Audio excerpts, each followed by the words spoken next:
My name is Tiffany Dufu. My life's work is advancing women and girls. That's pretty much why I'm on the planet. I'm Chief Leadership Officer at Levo, which is a network for millennial professionals to help them elevate their careers. And I'm also author of Drop the Ball, Achieving More by Doing Less. Advancing women and girls is my purpose, and our purpose is simply a decision inspired by experience. And I've had several experiences in my life that have made me feel like it's really important for us to help women to believe and understand that they're the most powerful change agents in their own journeys. One is a personal one having to do with my mom. My parents divorced when I was 16, and after the divorce, my mom really struggled. And so I, as a young adult, in trying to help her, really came to a place of understanding that the choices that we make as women are really important, and that we all need to be told that we're smart and that we're beautiful and that we're loved. But I also had a dad who was very committed to my own leadership. He always pushed me to run for student government. And I think that we have a lot of really complex problems in the world that could be better solved by having diverse perspectives around the tables of power that are making the decisions about them. And I think that we need more women sitting around those tables. It would be nice and fair and make the tables more colorful. But at the end of the day, it has to do with innovation. I think that we need more women in leadership because we have a lot of research that shows that when you have a really complex problem that you're trying to solve, having different groups of people with different perspectives around the table trying to solve that problem leads to a more innovative outcome. So for me, it doesn't matter so much whether you care the most about our economy or the environment or healthcare or education. At the end of the day, the greatest crisis that we have is a crisis of leadership because we still don't have enough women in positions of power and influence to help us really tackle some of these big problems.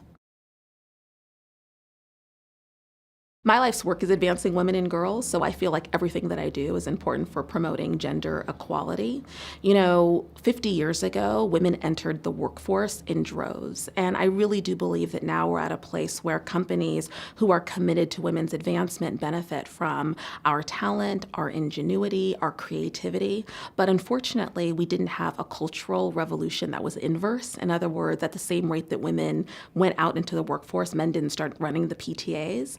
And so unfortunately, what we have is a situation in which men are not able to be fully human in the way that women are. And so I actually think that part of advancing women and part of gender equality is allowing men to drop the ball around feeling such pressure to be breadwinners at the expense of engaging meaningfully with their families, and them really doing things like taking their paternity leaves and them getting really clear about taking advantage of workplace flexibility arrangements. So I think gender is about all of us, and I think that the advancement of women will advance all of us, but I think men have a role to play too.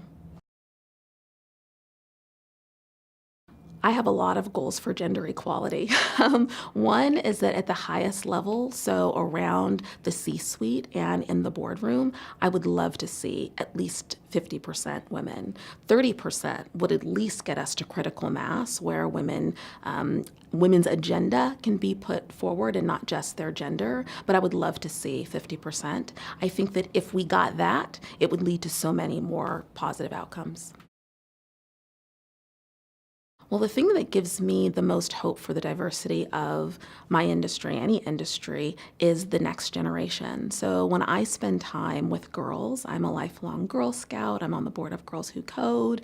When I spend time with girls today, it's really clear to me that they have a fire in their belly for being really good at something, so kind of achieving success, but also making a world a better place and fueling their ambition towards social impact in a way that I find really exciting, because it means that if we can keep them engaged and if we can give them the tools that they need and really support them, that we have a really great just potential world ahead of us given their commitment to social justice.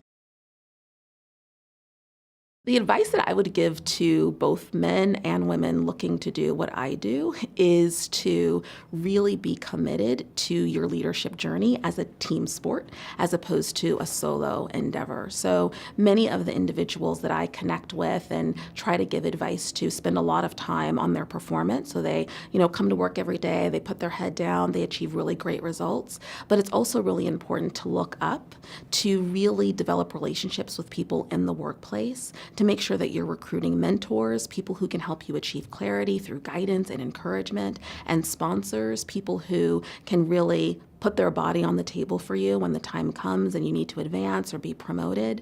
And so really building an ecosystem of support is probably the thing that I wish more of us would do, that we don't, to really advance our leadership. The biggest piece of advice that I would give to women who are transitioning into leadership roles is to round up. I have a son who's 11 now, but a few years ago, he literally plopped himself down on my lap one day and he looked at me dead in the face and he says to me, "Mom, I can run faster than you." And I kind of giggled and I said, "No, you can't. My legs are longer than yours. I've been running longer than you have. Trust me, if we went outside right now and raced, I would beat you." And I'll never forget my son looking at me and saying, "Well, let's go outside, Mom. Let's go outside right now." And because I have a gender lens and a women's leadership lens, all I could think of was that 20 years from now, this was going to be the guy who was going to see the job posting. There would be 10 qualifications it says that you need to have in order to apply for this job. My son will have two, and he'll be like, "The job is mine." Right? My daughter, on the other hand, is going to have 8 out of those 10 qualifications, but she's going to call me and say, "Mom, I saw my dream job, but I don't have 2 out of the 10 qualifications. Do you think I should go to business school? Do you think I should get a mentor? What should I do?" And so my biggest piece of advice is, ladies, round up, throw your hat in the ring, go for it, and lean in.